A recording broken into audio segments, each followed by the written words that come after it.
Resident Evil is apparently just impossible to make a good adaptation of.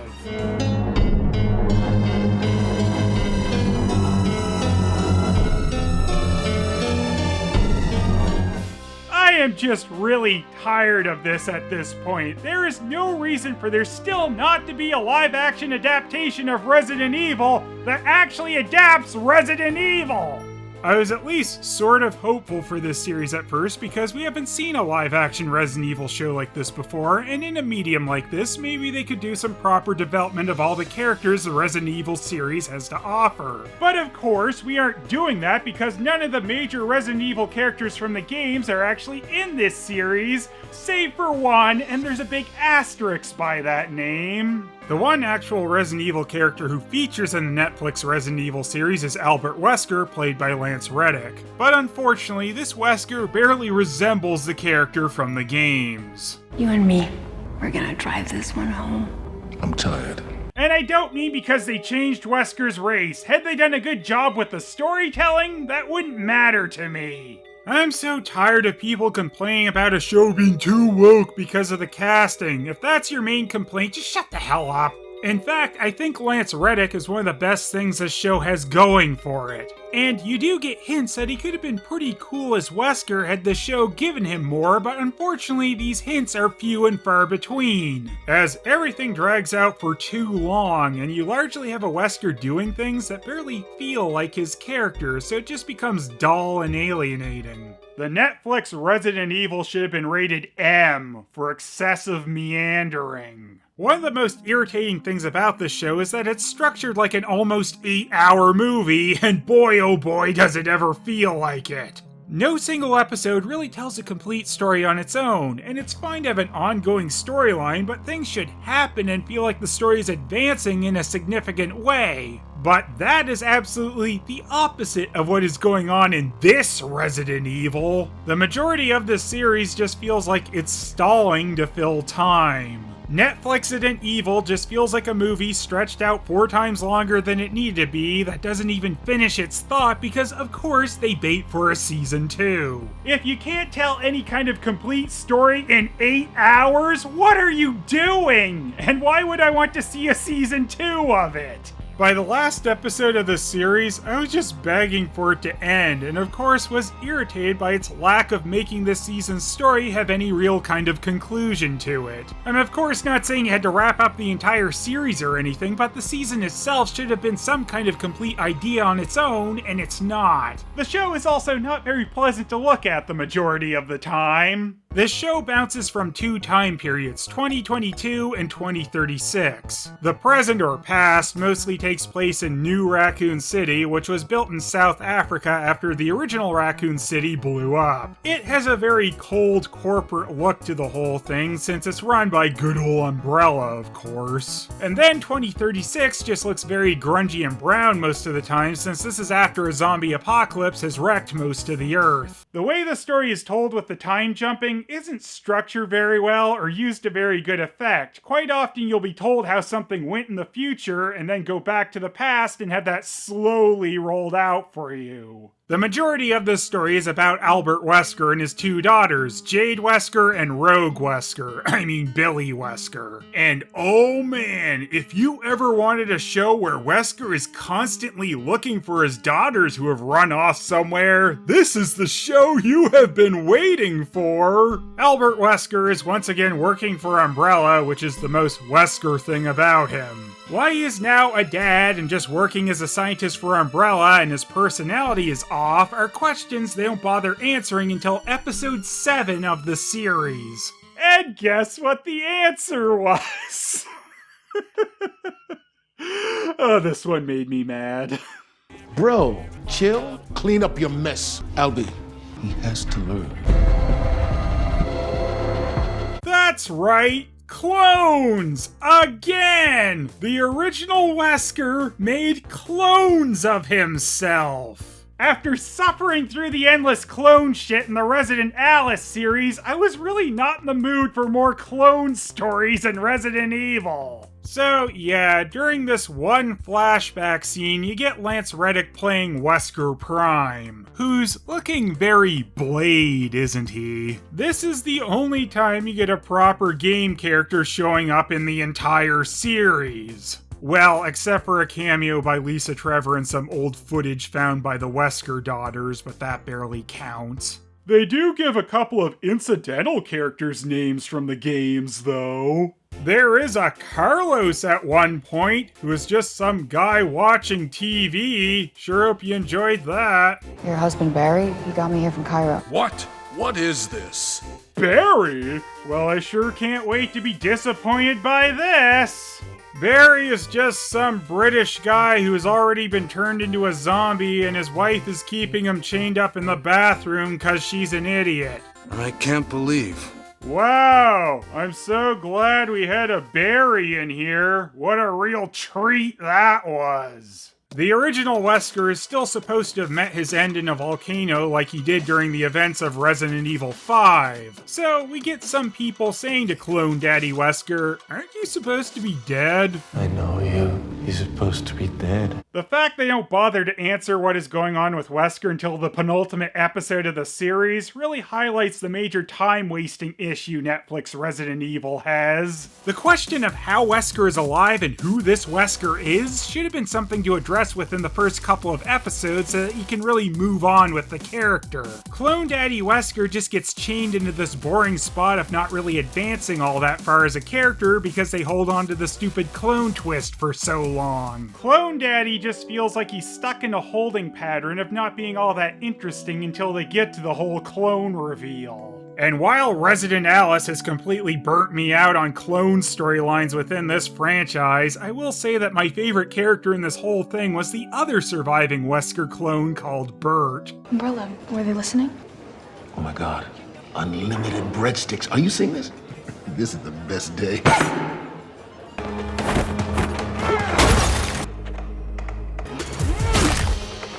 Don't worry. Everything's okay. This is one of the characters who has the most life to them and adds a mood other than dire snooziness. Which again, really makes me wish that they'd introduce Bert and the whole clone stuff sooner if they were gonna do it. It's also pretty clumsy and makes Clone Daddy a bit of a jerk to have left his brother stuck at the Umbrella facility until they were finally ready to reveal that he existed. I made a life for myself. Oh, good for you, man. Wish I could have taken you with me. It's just... No, I get it. It's a little confusing too, because Clone Daddy says he thought Bert was dead, but then he should have taken him with him, so it seems like he just didn't try that hard to find Bert. You also see a change in Clone Daddy Wesker once the clone drop finally happens, because this means he doesn't have to be in that vague spot of maybe this just being the original Wesker playing some kind of game. Is it you? If I wanted to ruin you, ruin Umbrella, I could have done it 1,000 times. So fuck off. And there is potential in this story of a Wesker clone taking a much different path than the original, and while Lance Reddick does get to show some of that in the last couple of episodes, it's bogged down by the poor execution of the overall series. Daddy Wesker also needs blood injections from his daughters because of how Wesker Prime made his clones, which stabilizes him somehow. The revelation of this makes the Wesker girls question their relationship with their father and if he really cares for them or if they're just a means to an end. I can explain. Everything you say is a lie. Again, this would have been a good story to have happened earlier in the series to explore it a little more instead of just dumping it near the end. Dad, I'm sorry. I love you. A lot of the 2022 story at the beginning is just the Wesker girls going to school and dealing with bullies, and Clone Daddy going to work at Umbrella for his boss, Evelyn Marcus. She basically has one mode, smuggy smug smug. So we know what goes on the warning label. I won't help you. Sure you will. If it wasn't for me, you'd still be playing grab-ass with Tweedledee and Tweedledum in that rat hole. Al, you and me, we're gonna drive this one home, just like the old days.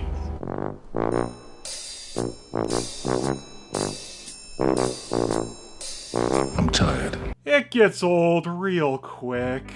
Evelyn Marcus is the daughter of one of Umbrella's founding members, James Marcus. Oh boy, another annoying Marcus spawn. You might remember in the Anderson movies that the real Alice, Alicia Marcus, was also the daughter of James Marcus. Albert Wesker, you're fired.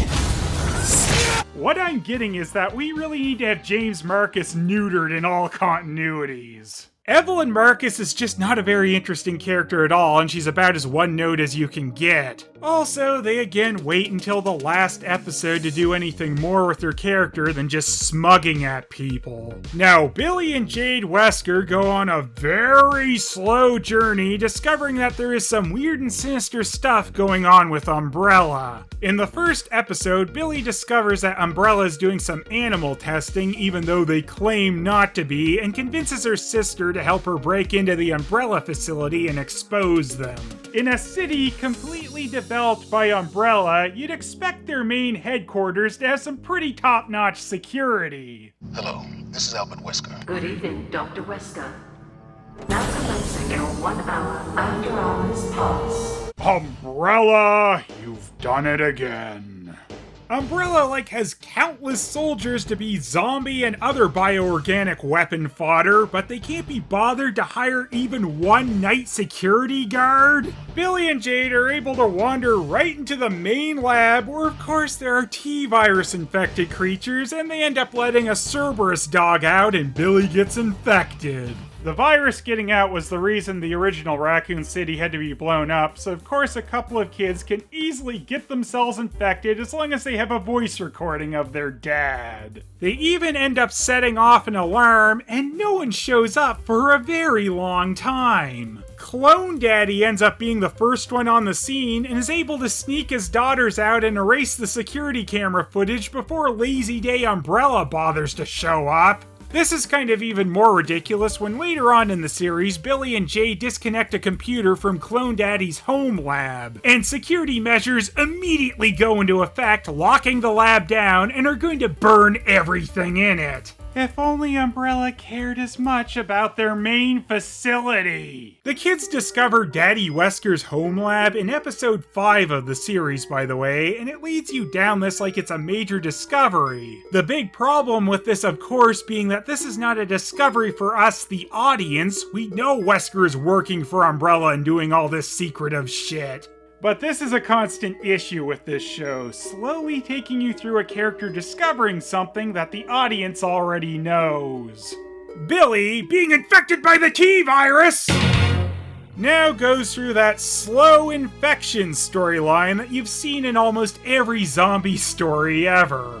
But they do have a twist on this in this one, in that it never comes to a head. That's right, no conclusion, yeah! You know that Billy isn't gonna die too, because they drop in the 2036 story that Billy is alive and working for Umbrella. Oh, hey, Jade. Your sister's been looking for you. This was in episode 1, by the way, and then you still have to go through most of the series of them acting like Billy might not make it. You might think she's gonna turn into a tyrant or some other kind of bioorganic weapon, but no. In episode 5, when Jade is about to come face to face with her sister again in the future, they cut before the reveal, and the rest of the episode doesn't cut back to the 2036 story until the very end, where they reveal that Billy was in fact Billy! Wow! Her sister that they said was alive and working for Umbrella is alive and working for Umbrella! Shocking! And they apparently only have one mode for the main villains in this series, because now Billy is Smuggy Smug.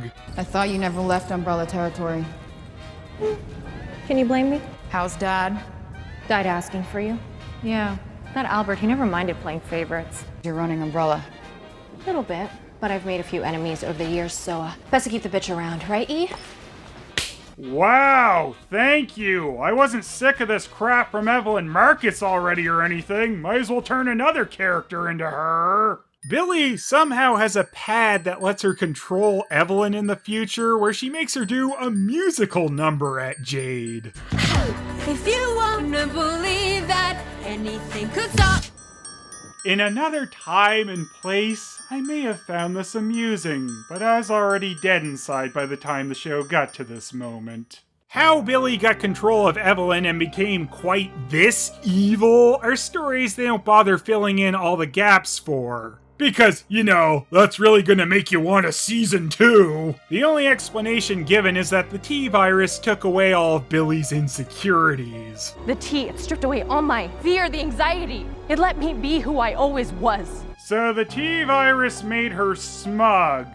I never knew that the zombie virus could do that. Also, they don't call zombies zombies in this show. They're always referring to them as zeros. The zeros, how many are out there? I don't know, but I certainly feel like a zero after watching this. So, in the future timeline, Jade is trying to research the zeros. Day 167 of observation, pack 2426 still shows no sign of leadership structure. So Jade has done 167 days of trying to feed a group of zombies a rabbit to see if they would coordinate on it.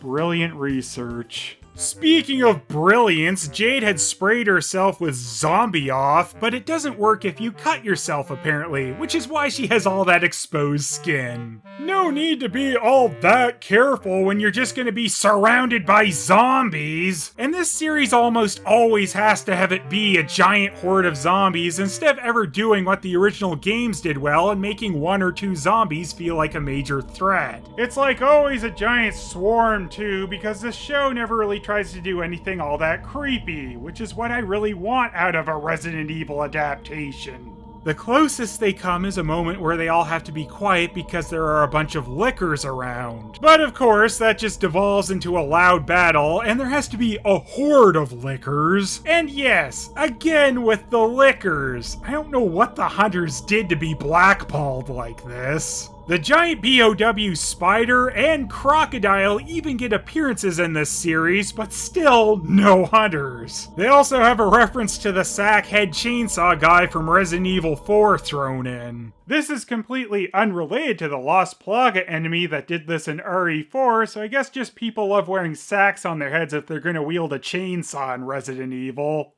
The main goon guy sent by Umbrella and Billy to get Jade is Richard Baxter, who is apparently hyper-competent despite his appearance, and is another character who is at least slightly amusing a few times. Do you have kids? Because I do. Umbrella takes care of me, so I can take care of them.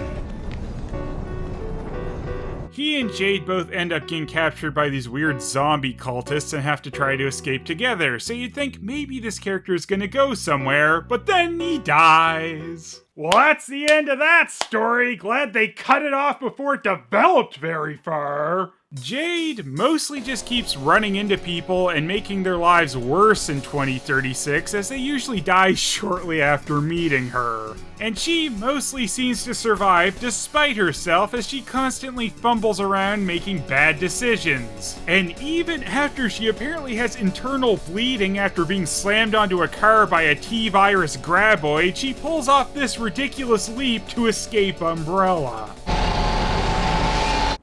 Ow, my internal injuries. And after this, she makes an alliance with someone who immediately dies right after. It's the Jade Curse, apparently. The 2036 storyline is especially lackluster, which is sad since that's mostly where you see zombies and other BOWs. But it has the least going on actual story-wise and keeps undercutting revelations in the 2022 story. I really think they would have been better off removing the future bits and just speeding things up in the present so you got zombies and stuff in that. The zeros, they're working coordinated. It shouldn't be possible. That's why I spent 167 days trying to see if the zombies would coordinate on something, because I didn't think it was possible. It turns out these Zero Bees are being controlled by this one zombie called Mother Zero, apparently. So Jade decides to adopt her head and take it with her. Guess this is the only way Jade will ever get ahead. It's not until episode 6 that Jade gets back to her people and family, which is all she's been trying to do in the 2036 storyline since her study of what she didn't think was possible fell apart. Though before this, she has had plenty of perfect reception video calls with her husband. which is very impressive during a zombie apocalypse. Once Jade gets back to her home boat, she gets right back to neglecting her daughter and ducking out of her boring piano recitals so she can study her special zombie head with her best bud, Amarita. Amarita has recently become pregnant and can't wait to become a mother. Her and Jade have a big conversation about how great that will be for her. Yeah, so she's 100% dead. They couldn't telegraph this any harder. And of course there's a ticking clock above Amarita's head with a Jade curse around making stupid decisions. Jade and Amarita eventually find that they can synthesize both zombie repellent and zombie attractor from the Mother Zero head gland. Even though I thought they already had zombie repellent. I guess this is just better zombie repellent.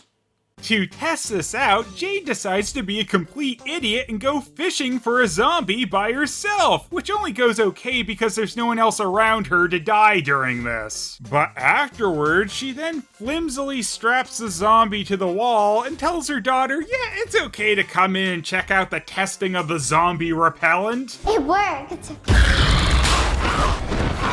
She could have told her daughter it's too dangerous to be near a zombie or given her some zombie repellent too, but both of those options make too much sense. You'd think since this group does zombie research, there would have been a safer way to go about this entire process, but that wouldn't have led to Jade's daughter leading the zombie right to Amarita so that she can tragically die. What is this? It's certainly not Resident Evil. After many years of plot that seem like they're going nowhere, and plots that are actually going absolutely nowhere, like Billy being infected, we find out that the new antidepressant medication Umbrella is developing, called Joy, was made by Evelyn Marcus mostly to drug her wife up with so that she wouldn't leave her. This plot might have meant a little bit more too had her wife been a real character, but she's not. But that means, in a messed up way, Evelyn Marcus cares about her family above all else, right? Well, of course not. Evelyn's son Simon has been helping Jade and Billy discover Umbrella's secrets, but he ends up getting bitten by Billy, who's gone crazy for 2 seconds before going right back to normal. Guess she just had to reach out and bite someone. When Evelyn finds out that her son has been infected by the T-virus, she promptly shoots him so that he doesn't become a monster. This was obviously done more for the shock factor, more than it making any kind of sense. Clone Daddy Wesker even told Evelyn he'd be able to help Simon, and it seems a little off that Evelyn would be good with giving her wife the T-virus depression medication that they still haven't perfected yet and could turn her into a zombie, but would just immediately shoot her son instead of using all of her Umbrella resources to try and save him. Maybe she just didn't really like her son all that much. It kinda seems extra silly too that Evelyn would dink around so much with Billy, who's been infected, but immediately dispatch her son. We also learned that Umbrella had a tyrant hanging out in their facility for some reason. A tyrant is obviously a necessity for making any kind of antidepressant drug. The tyrant doesn't do a damn thing and is just there to try and be a hook for season 2. The other supposed thing that is supposed to make us want to see more of this is Billy kidnapping Jade's daughter Bee, who's barely been a character during this season. They also blow up Clone Daddy Wesker as he sacrifices himself so the rest of the gang can escape the Umbrella building. But they already had some telling dialogue in 2036 saying he's supposed to have survived this because Billy tells Jade that their father is dead and she's surprised to hear that. How's Dad? Died asking for you. If he had died exploding here, that shouldn't have been a big shocker to Jade. She was kinda there for that. The showrunner, Andrew Dabb, has threatened that he wants this show to run longer than the 15-season show Supernatural that he was a producer on.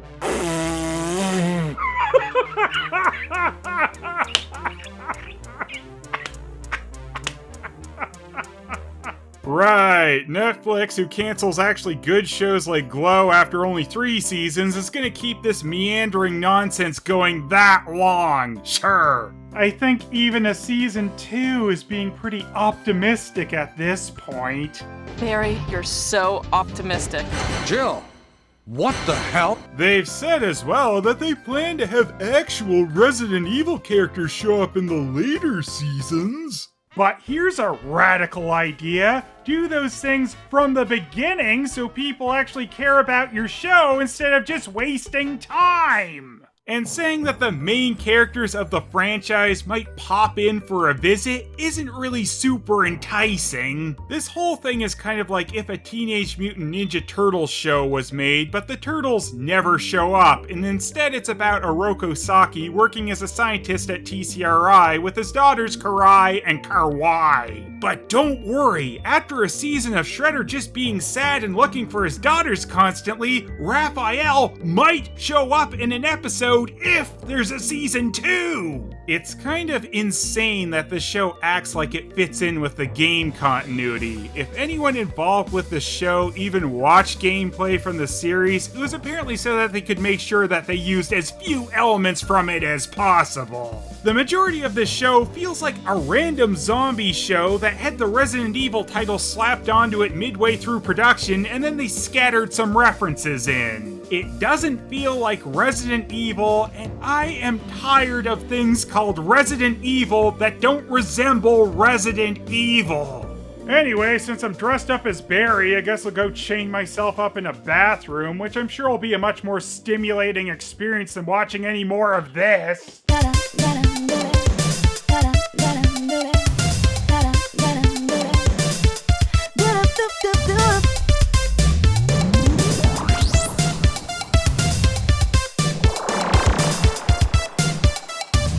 I don't like this movie, doesn't look too friendly. This bootleg is so fake, that toy is gonna break. Famous, don't let me down, you need to be around. Grab that chocolate pizza, I even like it cause I want. Famous, so famous, bring on multi-comedy. Famous, so famous, an animation movie. Famous, so famous, what really is so fun. Famous, so famous, what's your opinion about?